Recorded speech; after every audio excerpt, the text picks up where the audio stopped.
So my name is Jordan Hoewischer, Director of Water Quality and Research with Ohio Farm Bureau, and I'm just here representing OACI, which is the Ohio Agricultural Conservation Initiative. And so, yeah, it's another acronym, another group. I kind of kid that I need a quarterback wristband to kind of remember all the acronyms, but it's a group of commodity groups from Ohio, environmental groups, and also conservation groups and universities that have come together to kind of be a first of its kind group to be kind of a private entity to push forward and help farmers get opportunities for funding and work on projects that can really kind of pave the way for some of the initiatives and laws that are out there for Ohio farmers. You guys will hear after this talk about H2 Ohio, and that's going to be at least the first part of my slide, just to say this is H2 Ohio. There's practices that ODA has laid out. And there's funding available for the lower Maumee or the Maumee counties, the 14 counties, and then OACI kind of fits in a little bit with that project and really outward from there. So just wanted to start with that to say this is a thing. How many people are in those 14 counties or actually caught one of the farmer meetings that they rolled out last month? So some of this will be a little redundant for you, but again, it might be something that you can take a piece or part of it as you move forward. So essentially what we have is we have two projects, one goal. So you have the state-funded, the budget-funded 10 BMPs from ODA that's administered by the Soil and Water. And then we have this private group that has brought to you a certification and assessment project that is funded solely from the people who are the entities of OACI. So no private money, no taxpayer money is involved. And that allows us to be a little bit more flexible, a little bit more fluid and athletic as we move about the countryside and collect data and get people into a certification program that we can help maybe lift up the efforts that are H2 Ohio. So it's going to be administered by contract with the Soil and Water Federation. So they'll be speaking the same language as people come into their office, but they're going to be funded by two solely different things. I like to kind of level set back on this slide on who is a part of this group. You know, as we've done these farmer meetings, we had about 8 farmer meetings in February rolling out H2 Ohio, and we saw probably about 2,500 farmers. You know, a lot of strictly farmer-heavy meetings. And as I look about the crowd, I see you guys are a mixed bag of farmers and researchers and professionals. And I think it's a really good point to level set on is that we're in a very contentious society right now, and there's people on this slide that, speaking from Farm Bureau and the commodity groups, we probably have spoken on opposite sides of certain legislation and bills and whatever. But everyone's kind of come to the table on this and realized the opportunity that we have to create logical solutions for farmers. And we've worked arm in arm with environmental groups that maybe we would never even worked with before. And there hasn't been one moment of contentiousness and divisiveness or whatever you want to describe it. Not a single moment. And I think that's huge. That's really big in this arena, because our farmers can get a little fired up with the Toledo Blade saying they're pouring and dumping fertilizer and manure everywhere and whatever exaggerated look on farming is out there. This group came together to really spearhead something that we think is a really positive movement, and there hasn't been 1 ounce of negativity, and I think that's really huge. And that's really commendable for the heads of the organizations that brought this group together. So I kind of that's my main soapbox thing is that, I'm sure there's pieces and parts of the programs we're laying out that can be improved, or there's people that could have been additives to the group that could have helped. But we picked a line, we built a program, and then we'll keep refining as we go on. So we definitely know we haven't done anything perfectly, but we want to make sure that for our farmers, that this was a good messaging to say, all these people think this is the good idea, and you won't find a commodity group or anybody else that doesn't think this is the right path forward. So that was the unity that we wanted to display. And in Ohio, from my understanding from around the country, this is not how the usual commodity groups get along. There's a lot more stuff that gets in between. And I think in Ohio we have a pretty good community moving forward. So probably spent way too much time on that, but I wanted to make that clear. So what is OACI doing first? So the first thing we were doing is a farmer certification program. So it is like it says. So similar to the 4R retailer program, this is a similar notion for farmers. So it's a way for farmers to get recognized for what they've been doing on their farms, but also an opportunity to just find those loose ends, find those areas of opportunity to kind of get I say kind of shine a light on areas where they can improve. And it's not so much to be judgy on you're a good or bad farmer. It's like there's so many different scenarios, so many different farmers, soil types, and I do it this way, and this guy does it that way. And so this is a very simplistic, high-level system that we can help get people in so we can specifically identify what's going on their farm. And so it's farmer inputted data, so they can put their own data in. It is stored privately. It's not going to be accessible by any requests, or your name is never going to be associated with any of your information. And again, it's very high-level stuff. So we're looking at things like your soil testing, so frequency and what's your grid size, where you're getting your nutrient recommendations from, how are you placing those nutrients, what are your tillage options, are you using cover crops, have you put in a pea filter bed, have you done a grass waterway, where are you at? We hear a lot about, well, we think farmers are doing X, Y, and Z, or we think the adoption level is this, and we think this is increasing, or whatever. And we really don't have a good handle on it specifically. And we'd like to be able to get some real-time information from farmers to say, these are the amount of acres that I have in these practices, and this is a kind of a launch pad as we move from year to year. So this is what it's going to do. It's not asking for soil test information or yields or anything that maybe are the last gasp of private data that farmers hold that John Deere doesn't hold, or Syngenta or Monsanto or whoever holds that data. But this is just how many acres do you have in these practices. So if you farm 100 acres, then okay, I strip till 100 acres, or I do grid sampling for my 100 acres, or whatever that split is, and then you'll get scored accordingly. And again, it's not to judge good or bad. It's just here is a baseline of information that our baseline score. And so this thing is going to be it's available right now on a website, but then we're working on getting an app produced in the next few weeks.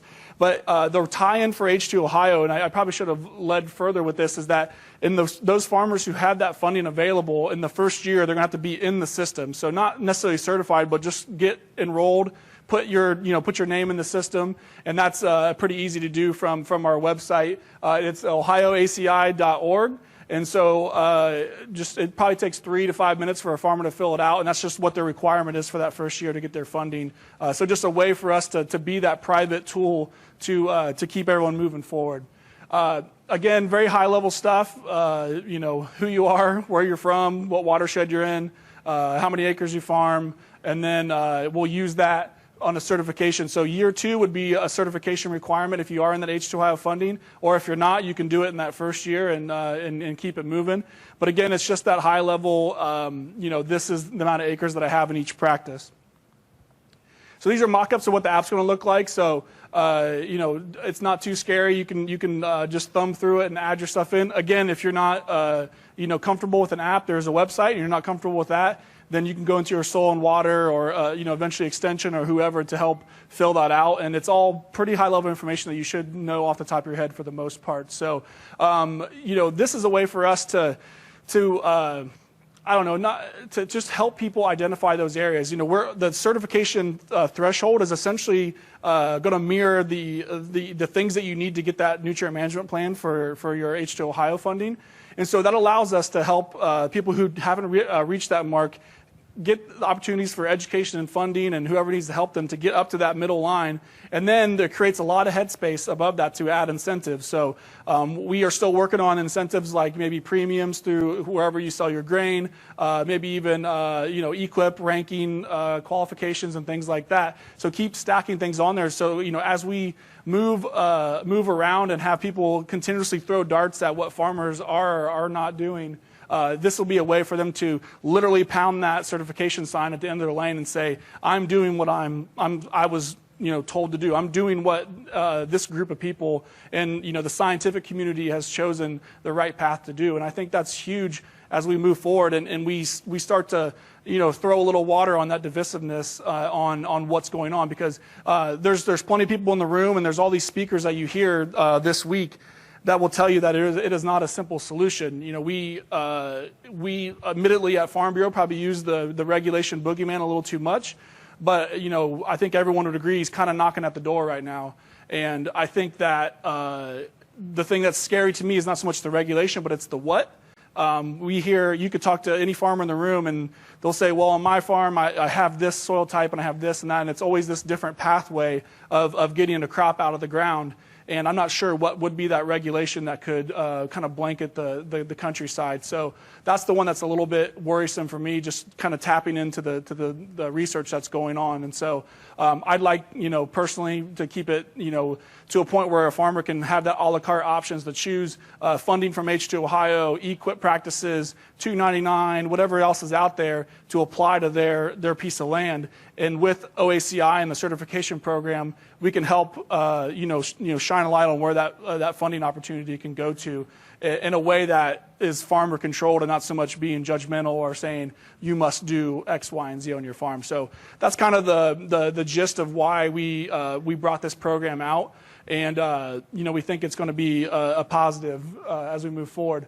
Again, this shows you kind of the score that you'll have. So this is your score. It's not something that you'll have to flash on a badge when you go to get fertilizer. It's just this is your score. This is the input that you put into your own system, and it's a way for you to have a jumping off point as we move years away from this. So 1 year you may score a 65, and then hey, the next time I was a 70, or maybe you slip back down or whatever that is, and let's just keep tracking and moving up the conservation ladder, because that's essentially what it's going to do. We need millions of acres to move up the conservation ladder one way or the other. And that could be something as simple as, placement of fertilizer or manure, or hey, I need to just increase my manure storage, or, cover crops are my savior on my farm because of X, Y, and Z. So whatever that thing is on your farm that needs to be identified is what we hope that we can do for your system. So to kind of wrap up this portion of it, I don't know how much time I have. I'm kind of an auctioneer style of talking, so I apologize. This is not something that to say if you don't meet certification, then just go away. Those are the people that we want the most, right? So when we have farmers say, well, I don't know about H2 Ohio, I don't know about X, Y, and Z because I've been doing it, I've been paying for my own stuff for years. That's great. We want to recognize those farmers as being certified and being kind of the gold standard. But the people who have kind of been hesitant to get into the system, those are the people that we want, right? Those are the people that we need to exact some change on them to see, just can we get you to do one more thing? Can we get you to increase that soil test frequency? Can we get you to do 50 acres of cover crops this year? Just something to get over the hump. And that's why we want to hold hands with H2 Ohio, because 2,500 farmers in 8 different meetings is unheard of, right? You can have a barbecue sandwich, you can give out a hat, maybe like a hitch pin, and then you can get like 45 farmers. We have 400 or 500 farmers at some of those meetings on a Wednesday night where they usually go to church. So that's that should tell you alone, not only if you are outside of farming, how important it is to farmers to bring logical programs with funding behind it. But if you're a farmer, that shows that your peers are coming out and listening to what's going on and signing up for those practices and actually putting their name on the paper to say, I'm doing this for conservation moving forward. And I think that is incredibly important as we move forward. And it's not just something that's blown in the wind. I would imagine a lot of that money, they're going to have to request for more money here soon, because it's probably getting encumbered for the next 4 years. So that's kind of my soapbox on that one.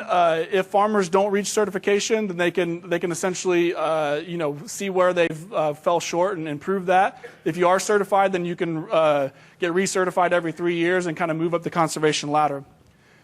Another program, as I switch from certification, the other program that OACI is involved with is a farm field assessment.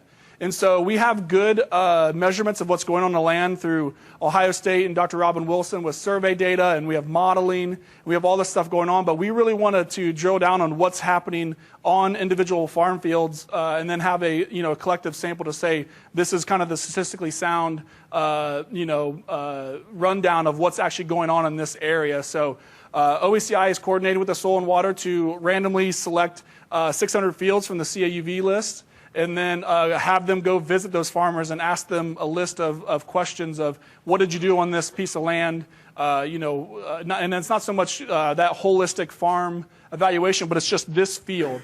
this 50-acre field, what did you do here? And we hope that that really detaches the the specifics from that farmer, and it's really an kind of an anonymous evaluation of what's going on. And then that gives us a jumping off point. So as more funding is going about the countryside, we can help to add that quantification to Director Palando when she goes into the legislation, or talk to farmers and say, hey, you're not doing any cover crops, but 40% of your folks around you are, or whatever that leverage is, to give that realistic benchmark of where we are at. It's very easy to be anti-farmer or pro-farmer, or have your opinions that you pull out of your back pocket.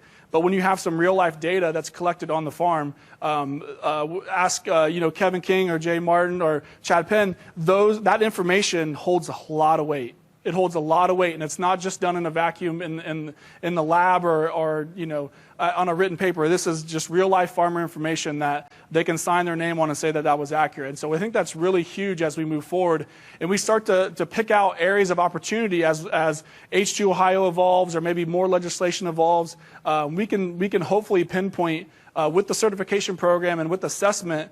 Hey, maybe there's a county that is a little low on this, or why is strip till so big in this area, or what, help identify those gaps in adoption around the Western Lake Erie Basin, because there's a wide variety of use that's going on. Some areas have more manure, some areas have no manure, some areas are higher on strip tillage and or cover crop adoption, and that's really big for us to understand where those things are going, because we can't just treat 4 million acres the same when it comes to who's doing what, because there's just pockets of people who are above or below the line, and so that's kind of our way of trying to evaluate the situation. Just to go into a little more detail on assessment, we're asking for very basic things. Do you rent or own this land? What kind of crop rotation are you in? Just very high-level stuff that are going to be associated with that farm field. And that's another big thing that I probably say in every meeting and never have come up with personally with a good solution for it. But we kind of say about 50% of the farmland is owned by the person who doesn't farm it. And so we're asking for a 40% reduction on farmland that only has 50% ownership. That's a heavy lift on that 50% that's owned by the farmer, because there are situations where landowners have stipulations, right? They may want tillage, or maybe the farmer's a little leery about adding a grass waterway or adding cover crops there because they don't know if they'll have the farm the next year. I joked the other day about I was the 5th generation farm kid, and my father retired when I went to college, and so he rents out his land. And I asked him the other day, I said, what do you have a contract with your farmers? And he's like, well, no. I was like, well, did you did you write it on like a Bush light box, or what, did you do anything? What's your thing? He's like, well, I know they're good farmers, so it's good. And so my father, who farmed for 50 years, still doesn't have a contract with his local farmer that stipulates that they should do certain things, right? And so that's all fine. They are good farmers. They're good people. We know them. But in my world, if he doesn't have one, then how many people out there that are out of state or just totally removed from it have really no idea, or maybe they have these stipulations that their grandfather wanted on their farm, and that to me is something that we really need to work on as an industry, and we hope that eventually a group like OACI can start to tackle and get those people maybe a little bit more educated on what's going on. And so again, a lot of soapbox moments for me, but I think that's all I have, at least for slides. I would love some questions, because I'm very tired of just sitting up here talking about this, because this is about the 10th time I've had to do it in 3 weeks. So. Any questions? Yes, sir. Have the minimum certification criteria been set? It's been set. It's essentially what you need for your voluntary nutrient management plan. So you have to have a level of soil testing, following tri-state, things like that. So a very basic level that you would need. I don't have exactly the specifics off the top of my head, but it's going to be a very general line of what you would need to do to be eligible for that H2 Ohio funding. Any other questions? Yes, again. Will farmers outside Western Lake Erie Basin be able to get certification before the funding moves? Yeah, so will farmers will have access to certification outside of the Western Lake Erie Basin? Yes, they will. Obviously, there's not as big of an incentive right now for that, and that's what we're working on is how can we get the incentives built up for farmers who are outside the basin, because we don't really have a time schedule yet of when that funding is going to expand out of that 14 counties. So that's a big deal for us, and we hope that we can have some of those premiums on top of H2 Ohio funding. But for us, it's open to anybody. Our biggest thing is that we've been hustling the same as ODA on building this thing, developing a certification system from scratch, and getting us time to get out to the other soil and waters to educate and train on what we would like them to do is going to take some time. But we're not going to be restrictive for anybody who wants to try it out and try to get certified, because frankly, we probably didn't do it perfectly, so we would love as many users as possible to help with refinement and tell us exactly how stupid we were. So we didn't do it in a vacuum, though. We had farmers that helped. We have, a lot of people that were kind of refining it over time. But again, it's a system you build from scratch, so I'm sure there's some headaches. Any other questions? Yeah, I love being in front of where they're telling everybody how much funding is being rolled out for conservation practices. But thank you very much.